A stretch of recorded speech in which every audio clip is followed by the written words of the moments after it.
एक तरफ ईरान पर हमला करने के लिए इजरायल बेताब हो रहा है, अमेरिका जंग के लिए उछल रहा है, डोनाल्ड ट्रंप छटपटा रहा है, बेंजामिन नेतन्याहू हमले का मौका तलाश रहा है, तो वहीं दूसरी तरफ जो जख्म भर चुके हैं उन जख्मों को फिर से कुरेदने की कोशिश हो रही है।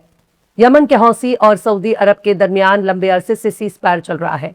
वो जंग खत्म हो चुका है जिसमें लाखों बेगुनाह यमन के लोगों ने अपनी जान गंवाई है, लेकिन एक बार फिर से बंदूक तन चुकी है, कारतूस लग चुकी है, गन लोड हो चुका है, उंगलियां ट्रिगर पर हैं और निशाने पर सऊदी अरब और यमन।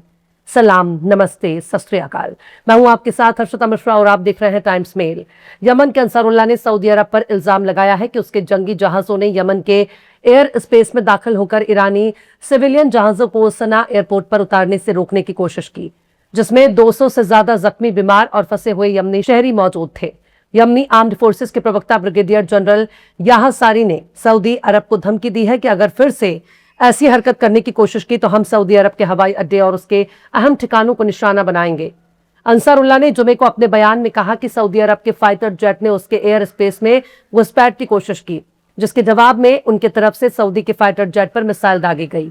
अंसारुल्लाह का दावा है कि उसने सऊदी फाइटर जेट को वहां से जाने के लिए मजबूर कर दिया।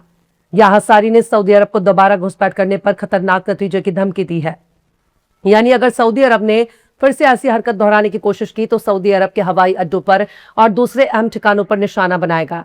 यानी बात बिल्कुल वाज़ेह है। इस वक्त ईरान का पलड़ा काफी मजबूत है, ईरान का पलड़ा काफी भारी हो चुका है। ऐसे में अमेरिका भी सऊदी अरब की मदद के लिए बीच बचाव में नहीं आ पाएगा। अमेरिका के मिलिट्री अड्डे पहले से ही तबाह बर्बाद हो चुके हैं। सऊदी अरब ईरान को बिल्कुल भी नाराज नहीं करना चाहता।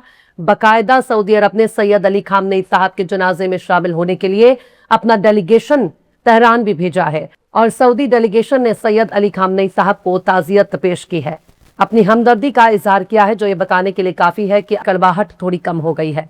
अगर बीच में मगरबी ताकतें दखल ना दे तो सऊदी अरब और ईरान में कोई इख्तिलाफ नहीं है, लेकिन इसके बावजूद भी अगर कोई भी हरकत अंजाम देने की कोशिश की जाएगी तो उसका नतीजा बड़ा खौफनाक हो सकता है।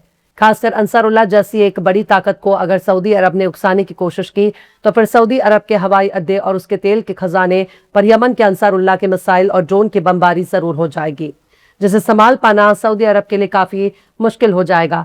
पर बात सिर्फ यहीं तक नहीं है। हौसियों की धमकी के बाद सऊदी अरब के लीडरशिप वाले अलायंस ने अपना बयान जारी किया है।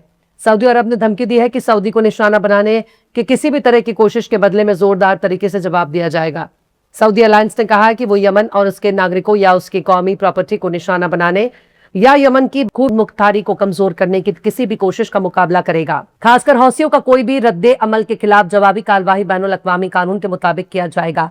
यानी सऊदी अरब अलायंस वही बताने की कोशिश कर रहा है कि यमन में जो भी परेशानियां हैं उन सब के लिए यमन के हौसी जिम्मेदार हैं और हौसियों की वजह से ही यमन बर्बादी और तबाही की कगार पर पहुंच गया है।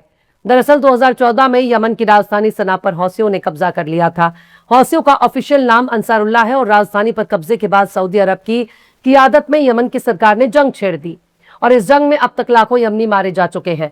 यमन के एक बड़े हिस्से पर अंसारुल्लाह का कंट्रोल है, वहां अंसारुल्लाह का अपना निजाम कायम है, पूरी हुकूमत अंसारुल्लाह चला रहा है और यमन का जो दूसरा हिस्सा है उस पर सऊदी के पसंद वाली हुकूमत कायम है।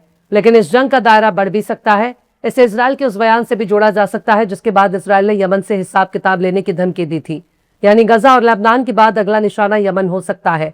यह भी हो सकता है कि इजराइल खुद सीधे तौर पर इस जंग में शामिल होने के बजाय सऊदी अरब और यमन की सरकार के जरिए हौसियों पर हमले करवाए, क्योंकि सीधा सीधा इस जंग में शामिल होने से उसे काफी नुकसान होगा और जो काम इजराइल करना चाहता है अगर वही काम सऊदी अरब का अलायंस कर देता है तो इजराइल के लिए बड़ा फायदेमंद सौदा साबित हो जाएगा। अब अगर सऊदी अरब के बयानों को गौर से देखा जाए तो उसके बहुत से मानी निकलते हैं। सऊदी अलायंस के प्रवक्ता मेजर जनरल तुर्की अल माल्की ने सऊदी अरब के खिलाफ अंसारुल्लाह की धमकियों को यमनी लोगों के खिलाफ हौसियों की कार्रवाई से ध्यान हटाने की कोशिश बताया। उन्होंने हौसियों पर इल्जाम लगाया कि वो अपने जरिए फैलाई गई आर्थिक और सामाजिक परेशानियों से ध्यान हटाने की कोशिश कर रहा है। अलमालवी ने कहा कि उनके जरिए किए गए किसी भी हौसी कार्रवाई से इलाके में टेंशन बढ़ जाएगा, दुश्मनी में ज्यादा इजाफा होगा और इलाके और आलमी सिक्योरिटी को कमजोर करने की उनकी कोशिश का हिस्सा बताया। मतलब जो कुछ भी है उस सारे बवाल की जड़ अंसारुल्लाह ही है। पर ये नहीं बता रहे कि उन्होंने ईरानी जहाज को रोकने की कोई कोशिश की जिसमें यमन के शहरी बैठे हुए थे। पर बात सिर्फ यहीं तक नहीं है। इजरायली मीडिया ने सैयद अली खामनेई के जनाजे की रस्म पर बहुत ही बारीकी से नजर बनाकर रखी है। वो अपने खिलाफ होने वाले किसी भी कार्रवाई को बहुत दूर से देख रहा है। जब शनिचर को अली खामनेई साहब के जनाजे पर भीड़ ने इजरायल और अमेरिका के खिलाफ नारे बुलंद किए तब ईरानियों के जरिए अमेरिका और इसराइल के खिलाफ जो नारे बुलंद किए गए, उसकी तपिश वॉशिंगटन से लेकर तेल अवीव तक महसूस हो रही थी, क्योंकि खामनेई साहब के जनाजे में आने वाली भीड़ ने death to America, death to Israel के नारे लगाए, बदला लेने के लिए नारे लगाए और यह बताने की कोशिश की कि हम खामनेई साहब की शहादत का बदला लेकर रहेंगे। बाकायदा इजरायली अखबार टाइम्स ऑफ इजराइल ने बताया कि ईरानी लोग इजराइल से बदला लेने के नारे लगा रहे हैं, इजराइल की बर्बादी के नारे लगा रहे थे। टाइम्स ऑफ इजराइल ने अपनी खबर में ईरानियों के हवाले से बताया कि हम जनाजे के लिए नहीं बल्कि बदला लेने के लिए आए हैं। हम तुम्हारा खून कभी नहीं जाया होने देंगे, तुम्हारा खून रेड लाइन है। पर साहब, सवाल तो यही है कि अगर तुम चाहते हो कि दुश्मन तुम पर हमला ना करे तो क्या गाली भी ना दे, क्या तुम पर लानती भी ना भेजे? इस कौम को सबसे बड़ा बुज़दिल समझा जाता है जो कौम जबान से भी ना बोल सके।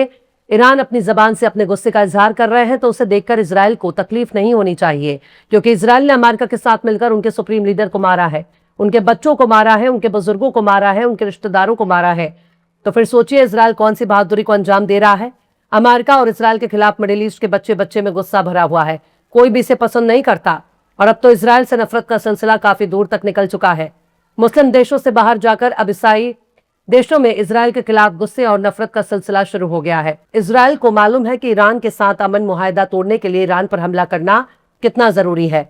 इजराइल के नेता ईरान के नेताओं को जान से मारने की कोशिश करते हैं। ये सब किसके लिए हो रहा है? ये सब ईरानियों के लिए ही तो हो रहा है।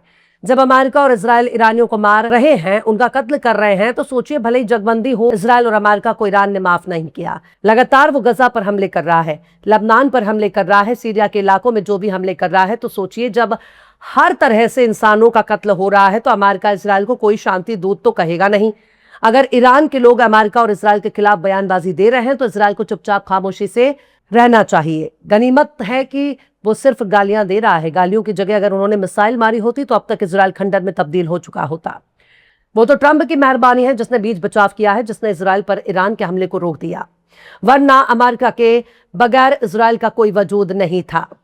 खैर, यमन के अंसारुल्लाह और सऊदी अरब के दरमियान हालिया झड़प ने बता दिया कि कभी भी जंग का ऐलान हो सकता है। फिलहाल इस खबर में बस इतना ही। यह एपिसोड आपको कैसा लगा कमेंट बॉक्स में जरूर से बताइए। पसंद आए तो लाइक करें, शेयर करें और बेबाक, निष्पक्ष, स्वतंत्र पत्रकारिता को सपोर्ट करने के लिए हमारे चैनल टाइम्स बिल को जरूर से सब्सक्राइब करें और बेल आइकन की घंटी वाली बटन जरूर से दबा दें ताकि आपको हमारे आने वाले नए वीडियो की नोटिफिकेशन फौरन ही मिल जाए। फिर मिलता है किसी और वीडियो में एक नई खबर के साथ। हर्षिता मिश्रा को दीजिए इजाजत। जय हिंद। अगर अभी तक आपने हमारे चैनल टाइम्स मेल को सब्सक्राइब नहीं किया है तो जल्दी से सब्सक्राइब कर दें और बेल आइकन भी प्रेस कर दें।